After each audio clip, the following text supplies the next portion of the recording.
Hi hello வணக்கங்க. இன்னைக்கு வந்து கொஞ்சம் டயர்டா இருக்கு பார்த்துக்கிடுங்க. அதனால எங்க வீட்டுல கிழங்கு மீன் வச்சிருந்து பார்த்துக்கிடுங்க. கிட்ட காட்டுமா? கிழங்கு அப்புறம் சூற மீன் வாங்கியிருக்கு பார்த்தீங்களா, அது பொரிச்சிருக்கு. அது சாப்பிட்றதுக்கு யார் எங்க வீட்டுக்கு வந்திருக்கா பார்த்தீங்கன்னா, நம்மளுக்கு அழகான ஒரு பூச்சை. வாட்ச் வாட்ச் வாட்ச் வாட்ச் வா வா வாட்ச். அது இதுல இருந்ததை பார்த்த உடனே இந்த மீனுக்கு மனம் பத்தியில அது சுத்தி சுத்தி சுத்தி வருது.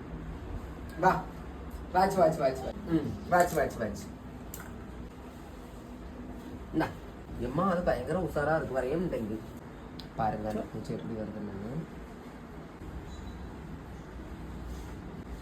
பத்திலா பத்திலா எப்படி உசாரு.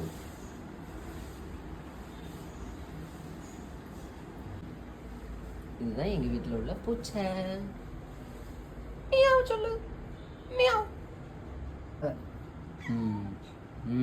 தியானமா மக்கா. வேற கிழங்கு அப்புறம் வந்து சூற மீன் பொரிச்சது சேர்த்து வச்சு கிட்ட காட்டுமா சாப்பிட்றதுக்கு வேற லெவல்ல இருக்கும். மத்தோடுங்க வச்சோடனே ஓடிக்கணும்னு நடிப்பான். நீங்களும் உங்க வீட்டுல இந்த மாதிரி பூச்சைகள்லாம் மீன் எல்லாம் கொடுப்பீங்க அப்படின்னா கமெண்ட்ல சொல்லுங்க. செலக்ட் பண்ணுங்க. தேங்க்யூ.